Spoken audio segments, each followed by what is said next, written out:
Hello, everybody. Welcome today to the Be Happy and Healthy Now Summit. This is Maura Kennedy from 5-Star Health Coaching, welcoming everybody. And today I'm super excited to have a really interesting, great speaker. Today we are blessed to have Dr. Gabrielle Pulici. Welcome. And we're going to call you Dr. Gabby, so welcome, Dr. Gabby. Thanks so much for having me. Of course. I'm going to let our listeners know a little bit about you, and then you can give a little bit of your history, too. Okay. So Dr. Gabby is a leading expert on holistic medicine, an expert wellness blogger at sheknows.com. Dr. Gabby's expertise is regularly featured in national and local media such as NSNBC, Huffington Post, and Spirituality and Health magazines. She has been designing and teaching holistic health courses since 2005 and practicing holistic healing since 1999. In addition to her academic experiences, she has also worked for profit and non-for-profit, tech startups, and government organizations. Dr. Gabby has more than 2,000 hours of training, so many, in holistic medicine, and is a certified massage therapist, heal and touch, yoga, and mindful meditation. You do it all, woman. It's just that I'm kind of obsessed with holistic health modalities, and when I try one, then I have to try them all. Yeah, doesn't it get that way? Like, oh, that one sounds cool. Oh, that sounds cool. Yeah, it's sort of like falling down a rabbit hole. You discover all these things that you never knew existed and meet all these amazing teachers and practitioners and develop these relationships in the community, and then it just sort of consumes your interest and your energy. But it's been like an incredible life-changing journey over the last 15 years, something I never really expected.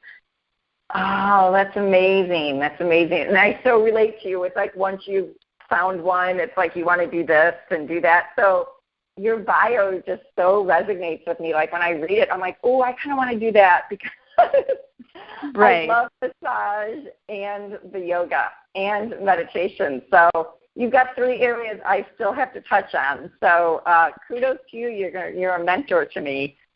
Thank you. Yeah, massage was my entry point into everything. I was studying a bachelor's degree in psychology, and we had a wellness fair at my university, and I had been trying to heal my own mind using psychology and psychotherapy because I grew up in a family that was kind of crazy and dysfunctional. There was a lot of addiction and mental illness in my family, and I wanted to learn how to have healthy relationships and to manage my emotions and just be a healthy person. And when this wellness fair came and I started working with this massage therapist, all of a sudden it sort of clicked, the mind-body connection, that I could not just access my mind using, thought and speech and therapy, but I could also access it using the body and, go into the muscles and the tissues and release the tension that way and feel more relaxed and reduce stress. And I fell in love with massage head over heels and enrolled in massage school and,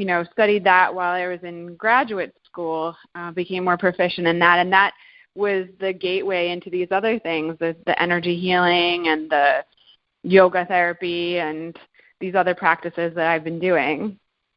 Wow, that's awesome.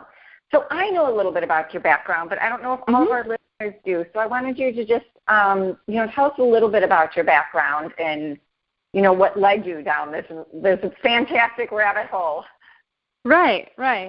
Yeah, well, I was introduced to a lot of different kinds of medicine when I was growing up because my father was a neurologist and a psychiatrist. And instead of reading bedtime stories, we would read medical textbooks when I was little. And I was super fascinated by the body and the brain. And my mom, she was very active in the church community. She was very involved with helping the local people who were sick. She would deliver communion to people in the hospital. She was always involved in different community activities. And ironically, my life path sort of became a merger of the two, of sort of the medicine and the spirit mixed together. It wasn't really intentional. It was just strong influences in my life. And so I started to study psychology thinking that I would be a traditional psychotherapist and get a PhD in psychology. But then, like I mentioned, I found these other modalities that I thought were really effective and really addressed the whole person, not just the person in terms of parts. Like, this is the mind, and we do this for the mind. This is the body, we do this for the body. But I found these modalities that really spoke to the whole person, the mind, the body, the spirit, all aspects of being. And I felt like it was the place really where I wanted to be and I wanted to work, and the kind of, work that I wanted to do for the rest of my life. So that was how I sort of fell into it. I don't know how much of that was serendipity and fate and how much of it was just circumstance. But, yeah, it just sort of manifested in that way for me. Oh, that's awesome. That's great. So if someone's looking to take, like, their first step into, healing their whole body and, they've kind of, done one route but haven't really gone through the holistic, more spiritual, where would you, recommend that they would start? You can't do it all at once. Leave me outside that. It doesn't work. So where do you recommend, like, starting? Yeah, I recommend starting with a practitioner who can be a good guide. There are holistic practitioners, nurses, physicians, therapists that can help you along your journey and help you make decisions. So if you're completely unfamiliar, I don't recommend Googling things and trying them on your own, self-diagnosing. I recommend finding a practitioner who does have the credibility and the qualifications to help you make decisions. If it's a serious condition, there are conditions that are appropriate for certain modalities, and there are other ones that are totally inappropriate. And it's important to know what kind of decisions to make. And practitioners that are credentialed in holistic health, there's a range of people you could visit. You could visit a traditional Chinese medicine doctor, a licensed acupuncturist. You could visit a naturopathic physician. You could visit an osteopathic physician, a functional medicine physician. There's several people that are working in this space in a holistic way that can help you to make good decisions about your treatment plan. Oh, good. That's what I would recommend too. People can always reach out to you too. So, with everything that you do, because it's a lot, what are you currently working on? Yeah, so for the past 10 years, I've been teaching holistic health and mind-body medicine. I did my dissertation research about women who were in the field of alternative medicine, practicing energy medicine and different kinds of holistic care. And then I started teaching those methods to others. I teach for half a dozen different universities at any given time. And I'm working mostly with, graduate students doing master's and PhD programs. And over the course of the last 10 years, I've had about 500 students at various universities. Wow. And one of the things that I noticed is that they developed this incredible skill set of understanding therapeutically what you need to do and what modalities are appropriate for what illnesses and how to research and write about holistic health and mind-body medicine.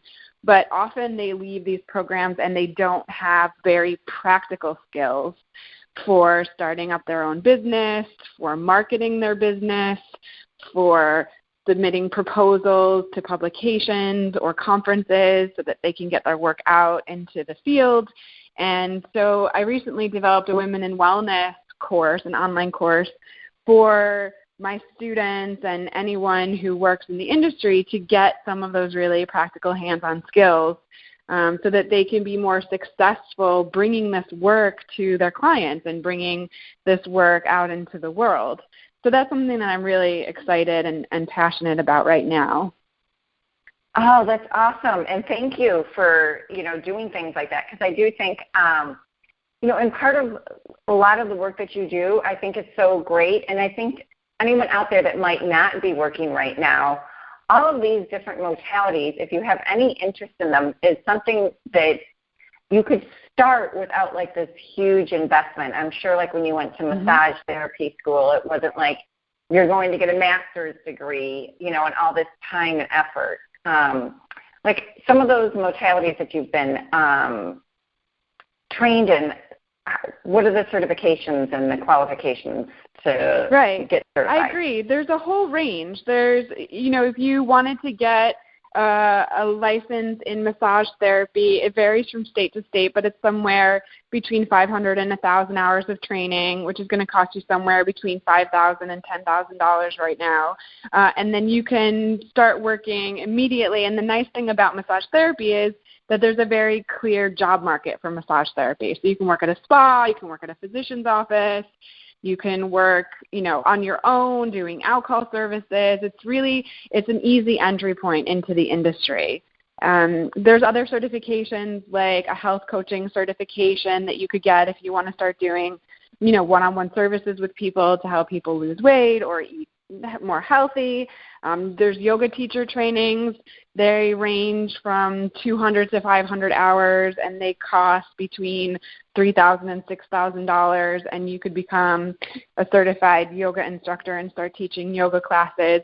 That's also one that's kind of an easy entry point into the marketplace because you can easily apply to studios for a teaching position, and it's pretty clear what that is.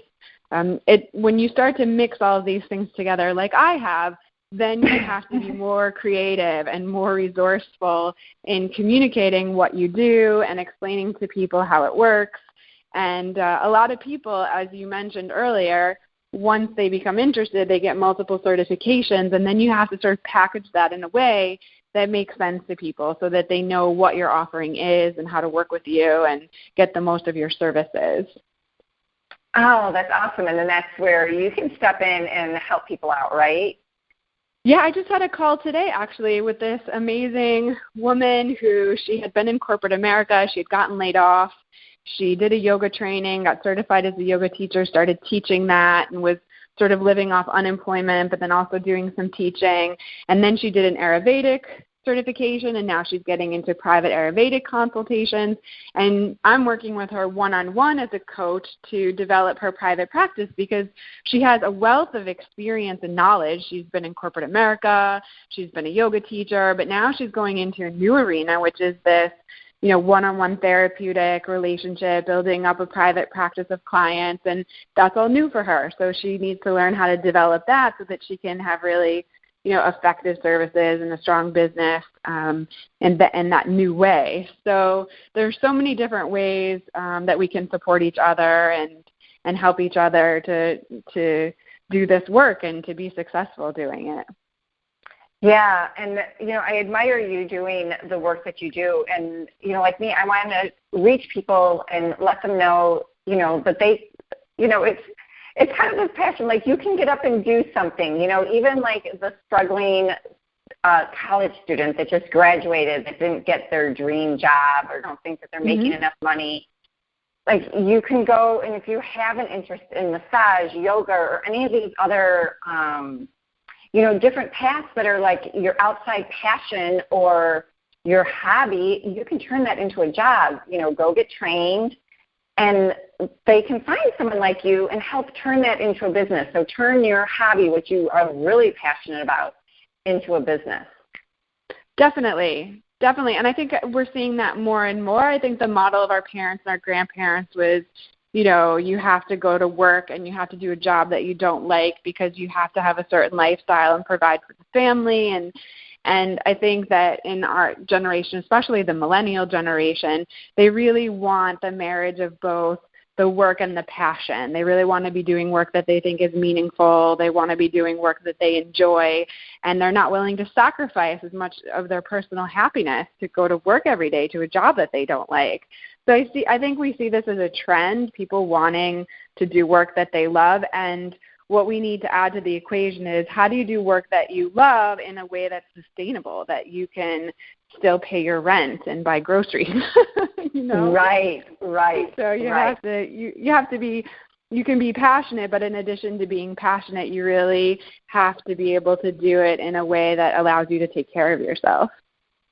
Yes, and I think, people don't put enough merit in their life experiences also. Your life experience and your journey, I think, adds to as you said, that mother, she was working in corporate America. That's, even though that wasn't what the area she's traveling into now, she has all that experience from, her corporate America life to bring into her new position and new job.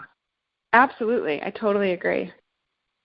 Which there was a great quote, you'll love this, Dr. Gabby, that this great little story that I read, it just popped into my head right now, that I saw, and it was Picasso was in a restaurant, and he took out a napkin and just doodled a picture really quickly, and this lady at the booth across the way saw it and was like, oh my gosh, that's amazing, and went over and asked Picasso, oh, could I have that? And he said, for $24,000. And she's like, yeah. And I love this for business owners and anybody. Right. And she's like, what? That took you 5 minutes to draw. And he goes, no, it didn't. It took me a lifetime. Exactly. Exactly. It's so true. And that, as me being a, health coach and entrepreneur and bringing my journey and all my experiences into my business too, like you, it was like that really resonated with me. It's like, it's true. This is, you're bringing your life into your work when you're passionate about what you're doing. And that was part of the conversation I had on the call today with my client, was that she said when she first started taking money from people for her services, she felt so uncomfortable that she didn't even want to do it anymore. And it was because there's, this sense of doing what we love has a sense of sacredness about it, that we care so much and that we would be willing to do it for free even if we didn't get paid to do it. And we have to be able to shift our mindset and see that it's not that the money is going to you. You're a conduit, and the money that's coming to you is going to allow you to support yourself so that you can bring this work to more and more people. So a lot of working with clients is also getting people to reframe how they're thinking about either money or self-promotion or networking or some of these things that can feel uncomfortable given the nature of the kind of work that we do. Right. And I think it's any time, and again, I'm taking like a personal experience. I think it's any time, and this was just a light bulb went out in my head while we're talking, Dr. Gabby, maybe it's any time that you're taking something that you're really passionate about or that is a hobby and trying to sell it. Because my son, who's 18 years old, this past year built longboards in our garage and then branched off and started building skateboards. And it's truly a hobby, an interest, and a passion of his. And people started getting interested in wanting to buy them, and he was personally painting the backs of them, so it was different than just buying one in the store. And we were telling him, like, you could sell these for a little bit more. Like, he was making $10 profit on it, $15, covering his material and then throwing in an extra $10 for himself. And we're like, people pay, and he's like, well, no, I can't charge more. And, I bought one with my health coaching logo. My husband bought one. We're like, you could be selling these to corporations that have like a bunch of young people, and it would be kind of cool for them to hang in their like office, like a skateboard or a, longboard or something. You need to market this. And he's like, well, no, I couldn't charge, that much money for it. And then I went to an art fair, and I saw a girl selling longboards and skateboards with her artwork on the back. She had done different graph work, but she was selling them for a lot of money. And so I put my son in contact with her. And again, I'm just taking that because I think it's like, he's like, I don't need to make any more money. He's like, I enjoy this so much that's all I need to get from it.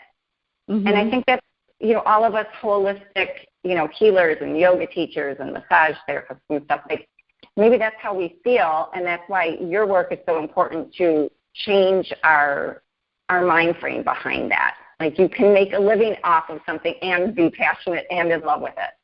And you should. And the people who are making millions and billions of dollars love what they do. It's not that they're suffering and that's why they make so much money. There should be that synthesis and that merger of the passion and the profit. It should be both. And it's so that we can have a bigger influence on the world.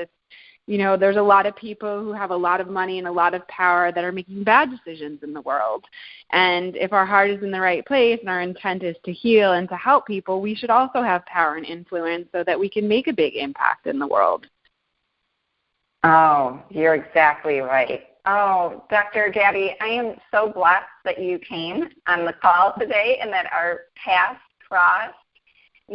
Talk about the universe coming into you at the exact right time. You popped into my life at the exact right time. Thank you so much for having me. It's been such a pleasure. Oh, yeah. Well, I want more people to know about you and your programs and everything that you do because I know have a class starting up in October. And if people miss it, right in October, which hopefully they can sign up, I know you rerun some of your classes. So I want you to tell us a little bit more about that and where they can find your information. Sure. You can find me online on my website, which is my name, GabriellePellicci.com. It's GabriellePellicci.com. And you can also find me on every possible social media channel, Instagram and Facebook and Twitter and everywhere. But the course that you mentioned, it is a 7-week online course. It starts on October 5th. There's live calls on Monday afternoons, and the rest of it is online. And this is a very exciting course that covers everything from private sessions to group classes to presentations, public speaking, publishing, marketing, everything, one-stop shop for your business success. And we are launching it in October, and we'll be running it again in the winter in mid-January. So I would love anyone who wants to reach out to set up a free consultation with me, and we can talk about your business, and we can talk about any of the challenges that you're facing, and I can give you more information about the course. All my contact details can be found on my website. Oh, thank you so much, Dr. Gabby. Sure. And yes, I'm sure tons of people are going to want to reach out and take your amazing classes. I know I am going to have the privilege of taking it in October, so I'm very excited so about happy that you're joining me. Oh, I am too. You can never learn enough. Don't you feel that? Absolutely. I'm sure you've heard the quote that you're not growing unless you're learning, which I think is so true. Definitely. Actually, that was one of the significant findings of my dissertation research. All the women that I interviewed said that you need to do the ongoing learning if you're going to have a sustainable practice. Oh, awesome. That's Yeah. great. That's great. Well, thank you, and thanks for your wealth of information and your wonderful spirit. And everybody go to her website. She's a beautiful soul. Her picture just pops out at you and resonates.